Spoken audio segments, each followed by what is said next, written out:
देखो, अब जैसे इंडेक्स नंबर में हम लोग बेसिकली जो दो डेटा है उनके बीच का ही एक रिलेशनशिप बनाने की कोशिश करते हैं। रिलेशनशिप दो डेटा के बीच में।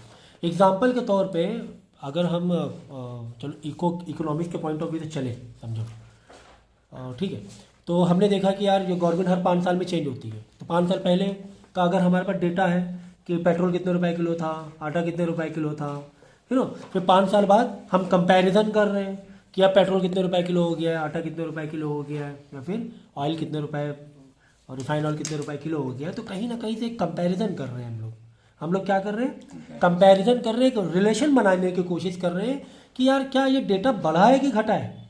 भाई सेपरेट तो अगर हम इंडिविजुअल डेटा देखें तो आराम से मालूम पड़ जाएगा। पहले पेट्रोल इतने रुपए किलो था, 70 रुपीज़ किलो, 70 रुपीज़ लीटर था, अब पेट्रोल 100 रुपीज़ लीटर हो गया। लेकिन आटा पहले था 40 रुपीज़ के जी, लेकिन अब कितना हो गया, 30 रुपीज़ के जी। एक में बढ़ा तो एक में घटा। तो एग्जैक्टली ओवरऑल क्या हुआ, महंगाई बढ़ी कि घटी, एग्जैक्टली ओवरऑल क्या हुआ, है ना।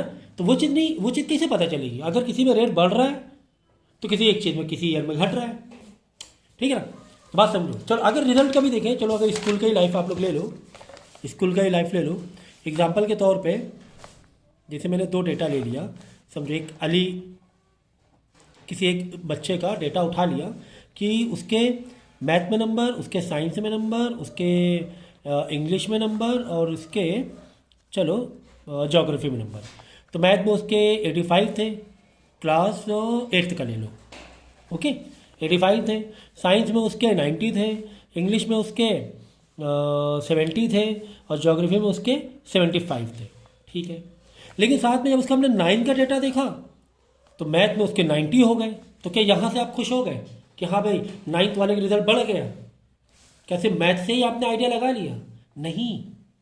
नहीं, बाकी चीज़ें भी देखनी है ना ओवरऑल। तो साइंस में पता चला उसके 40 आ गए, 40 ही में रह गया वो। इंग्लिश में 65 में रह गया वो, ज्योग्राफी में 70 में रह गया,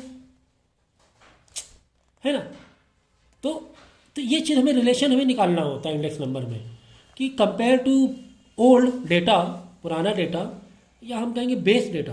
अब 10th में आ गए, 10th में उसका हमने रिजल्ट को मैच किया तो मैथ में उसके 85 थे, साइंस में उसके 95 थे, इंग्लिश में उसके 70s में थे और ज्योग्राफी में उसके 85 थे। तो कहीं बढ़ा तो कहीं घटा। तो अब हमें यहाँ से एक रिलेशनशिप बिल्ड करनी है। तो हमने जैसे ले लिया बेस ईयर को, क्लास 8 का बेस ईयर ले लिया, क्या क्लास 8 का हम कंपैरिजन करेंगे। जैसे मेरा ट्यूशन कोई बच्चा आया, 8th में इसका ये रिजल्ट था, 9th में फिर ये रहा, 10th में ये रहा। तो मैं कैसे रिलेट करूँगा अपना हमारे ट्यूशन का परफॉर्मेंस कि यार हमारे ट्यूशन में आने के बाद क्या हुआ, चलो देखते हैं। तो कहीं में बढ़ा कहीं पर घटा, कहीं किसी एक पर्टिकुलर सब्जेक्ट से हम नहीं बता सकते हैं कि हाँ ये आगे ही बढ़ा है बच्चा, है ना। एक ओवरऑल एक कहीं ना कहीं से रिलेशन सभी सारे ही सब्जेक्ट का एक ओवरऑल एवरेज लेना पड़ेगा, एक ओवरऑल टोटलिंग लेनी पड़ेगी। जब ओवरऑल टोटल आएगा तब पता चलेगा। तो ये तो टोटल करना बड़ा ईजी है, हम टोटल निकाल। लेकिन डेटा तो और भी ज़्यादा काफ़ी वाइड होता है, काफ़ी वास्ट होता है।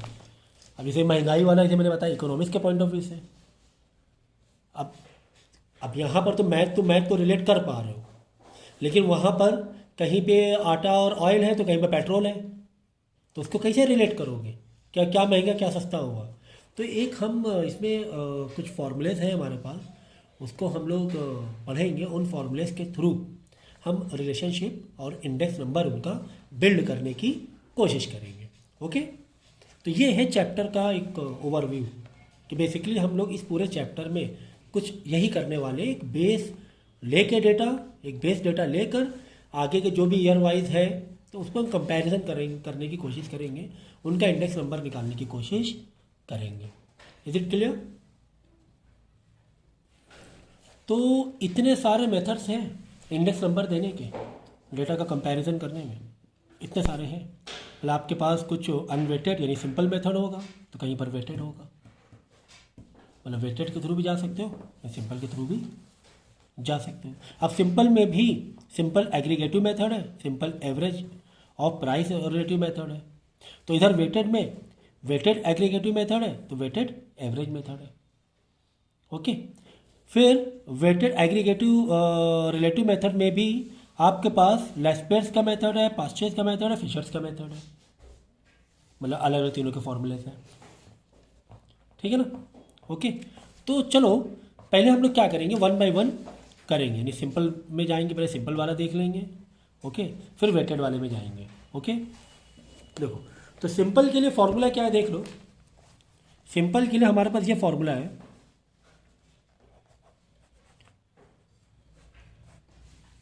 कि index number is equal to sum of P1 upon sum of P0 into 100।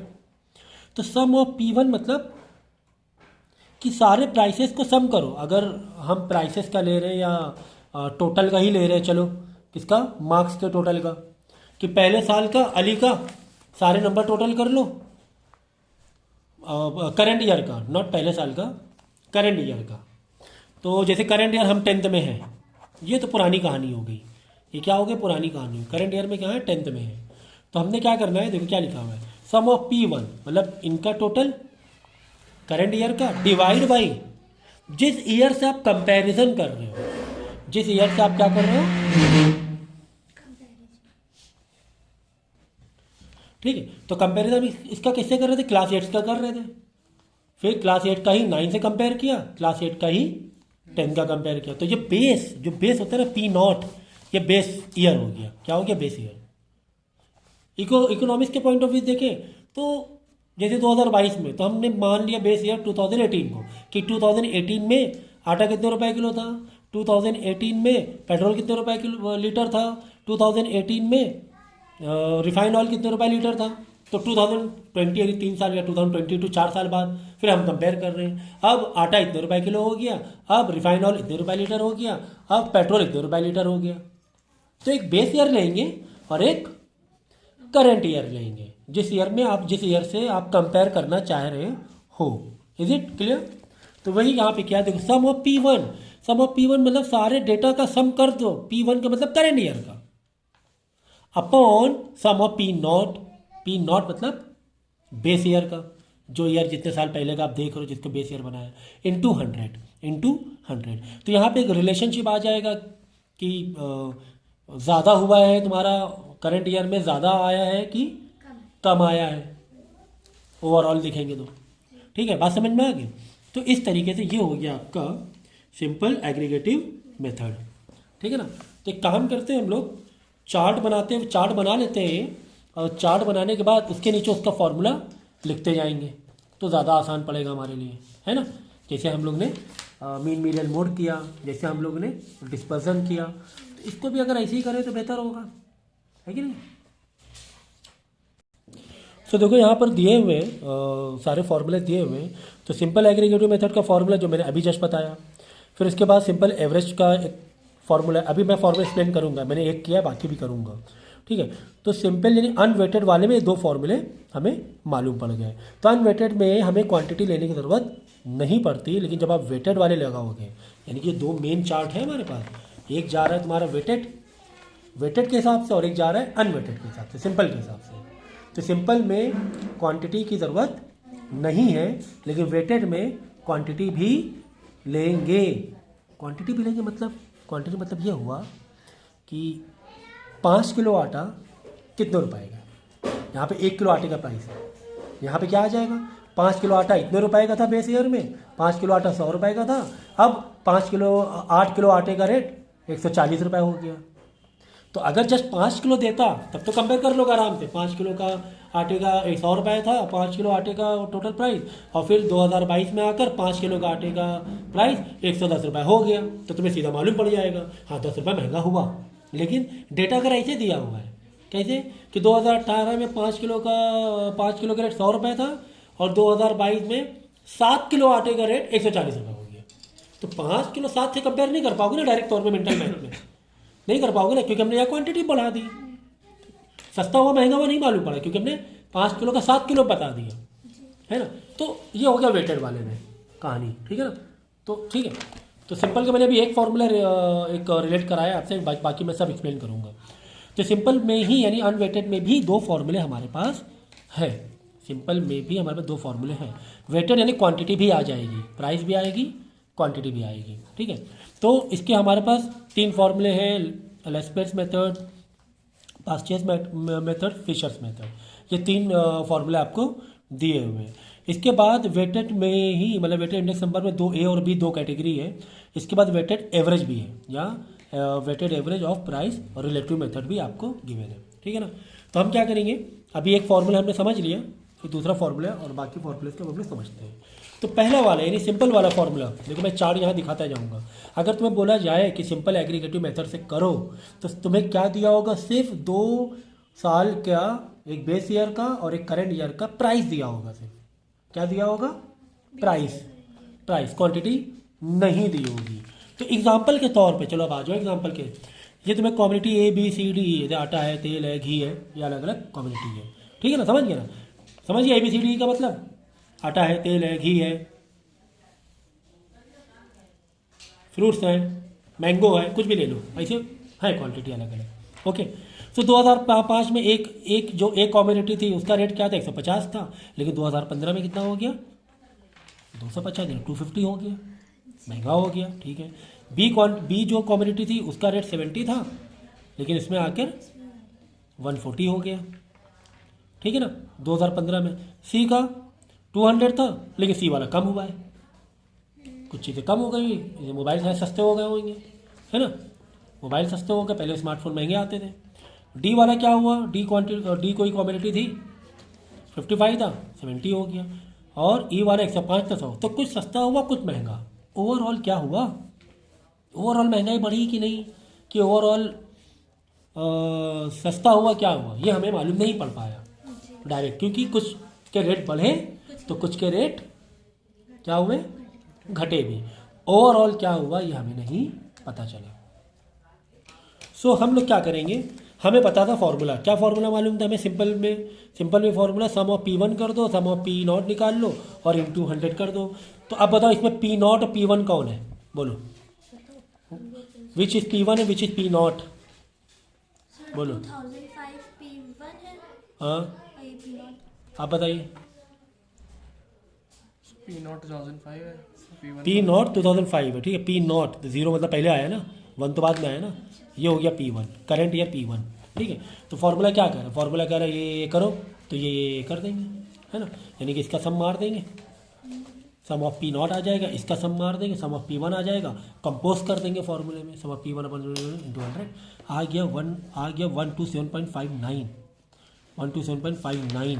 तो इसका मतलब क्या हुआ मालूम, इंटू 100 कर रहे हैं ना हम लोग, यानी 100 से कंपैरिजन कर रहे हैं कि 100 के कंपेयर में 127 हो गया, मतलब 27.59 महंगाई बढ़ गई, समझ में आ गया। अगर यही होता 100 से कम 90 होता, 95 होता, तो हम बोलते 5% कम हो गया, यहाँ पे बोल रहे 27% बढ़ गया, 27.59 है ना। 100 से कंपेयर करो, बाय डिफॉल्ट 100 था समझो, ठीक है ना। तो 100 कंपेयर में कितना हो गया, 100 के कंपेयर में कितना हो गया, 7.9। तो समझ में आया कि कंपेरिजन 100 से करना है। 100 से ऊपर आ गया तो कितना ऊपर आया, 100 से 27.59 ऊपर आया, मतलब 27.59 महंगाई बढ़ गई। या फिर कोई रिजल्ट देख रहे हो 8 और 9 का 10 का कंपैरिजन में, हाँ मेरे रिजल्ट में तो खैर परसेंटेज निकालते ही हम लोग ऐसे ही, है ना, बस उसमें क्या करते हैं आउट ऑफ लेते हैं, लेकिन इसमें कंपैरिजन कर रहे हैं पिछले साल का नए साल का, ठीक है ना। तो वो एक इस तरह, तो कितना मतलब कितना रिलेटिव लग रहा है हम लोगों को, ये जनरल लाइफ से कितना रिलेटिव लग रहा है।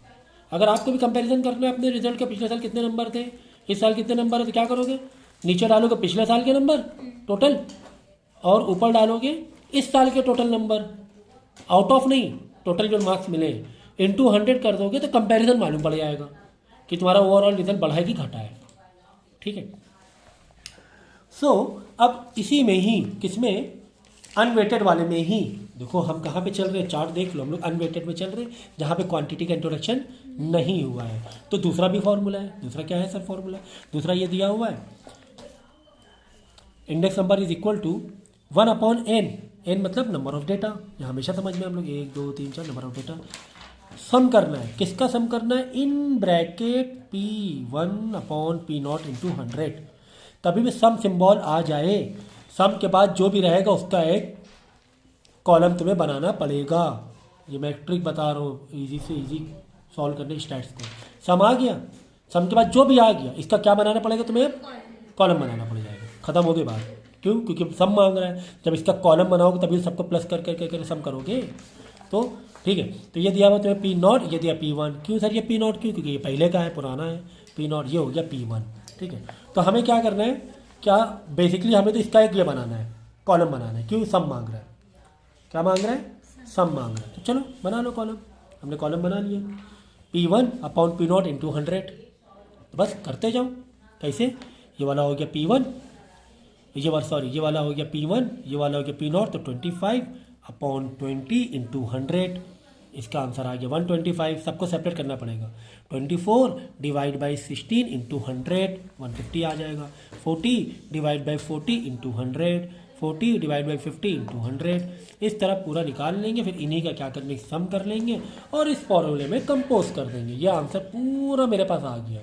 तो 1 अपॉन n, n मतलब नंबर ऑफ डेटा। 1 2 3 4 5 6 एन आगे से कंपोज कर लेना है और आंसर हमारा आ जाएगा। तो आंसर आ गया 142.5, यानी 42.5% बढ़ गया। तो दोनों में सिर्फ फॉर्मूले का ही फर्क है, बाकी डेटा वाइज कुछ भी फर्क नहीं है। कुछ भी फर्क नहीं है डेटा वाइज।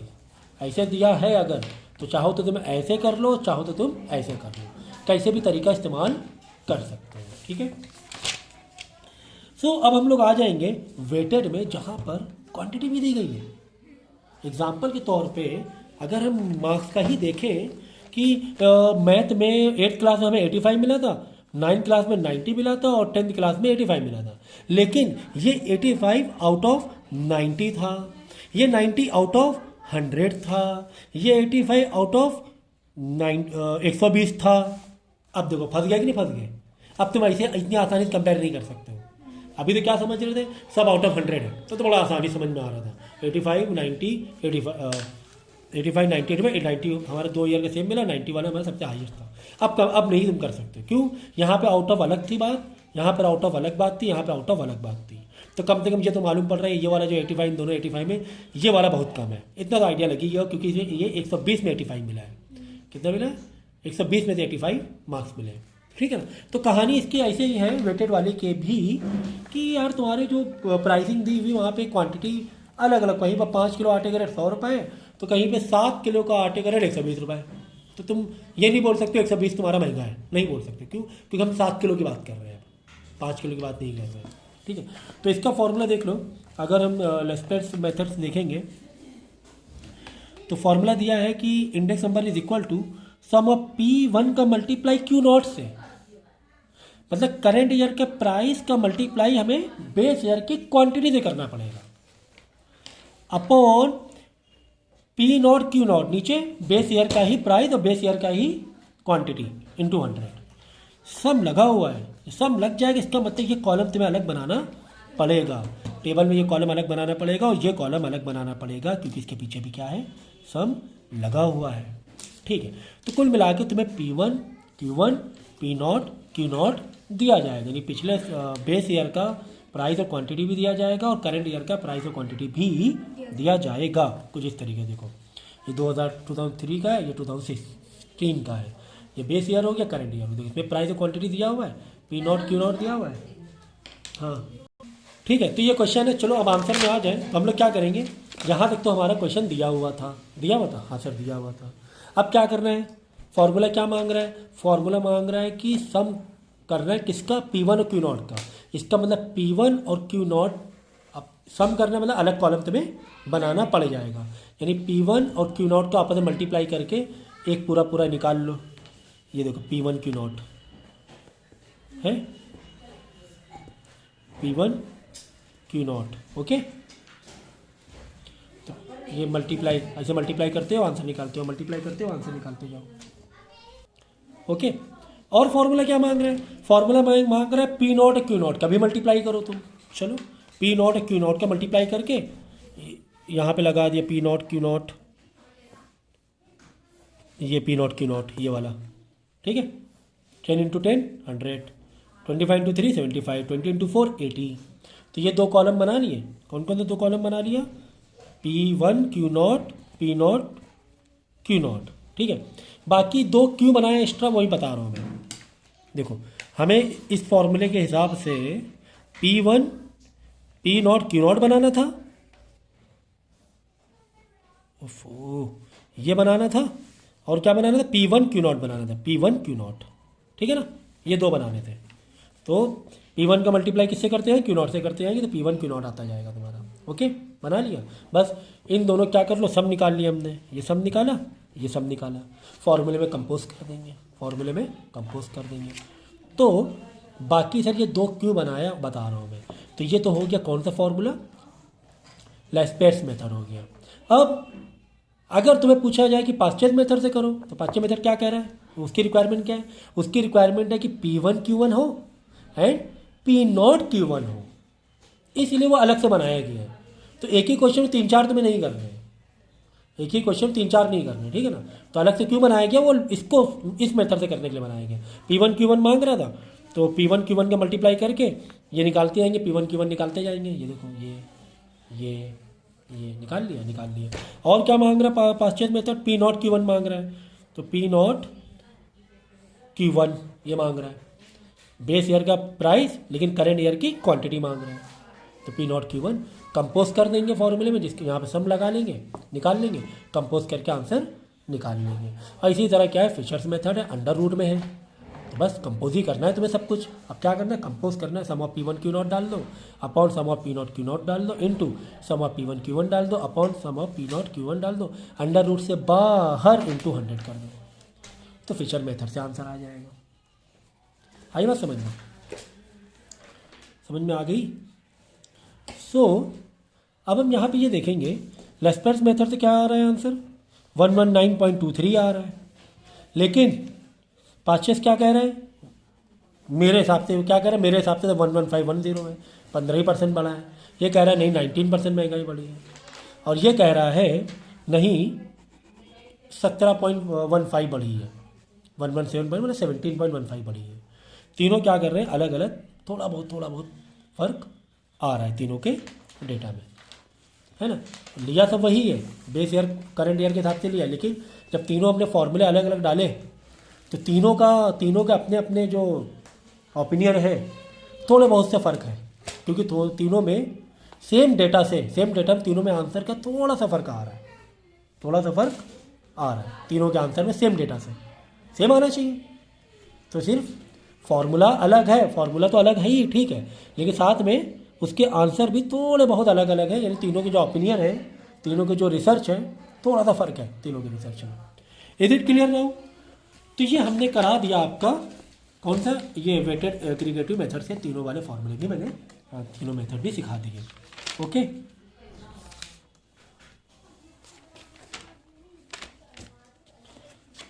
अब नेक्स्ट है वेटेड एवरेज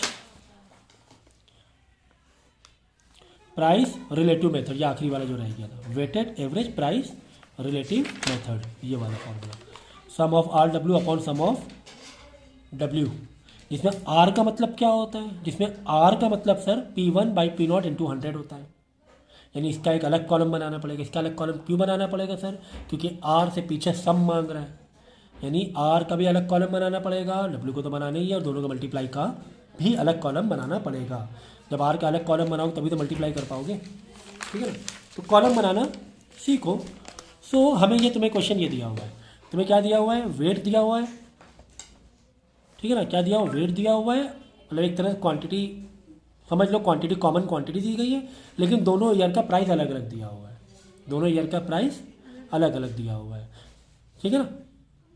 ये 30 है तो 30 किलो, जैसे आटे का ले लो, 30 किलो का आटे का रेट 20 रुपये 2005 में था, और 30 किलो का आटे का रेट ही 2016 में 25 रुपये था, ऐसे समझो।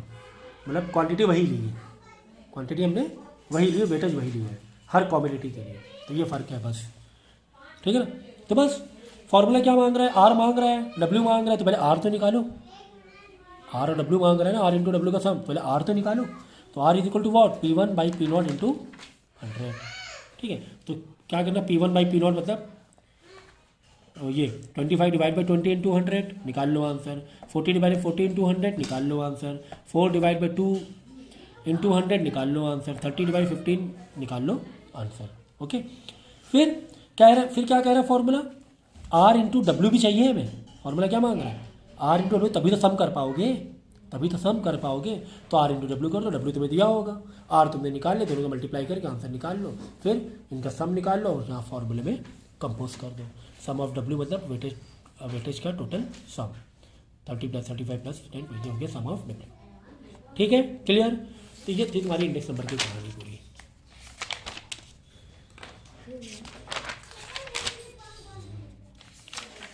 इसके बाद कंज्यूमर प्राइस इंडेक्स नंबर है, नेक्स्ट में करेंगे हम लोग।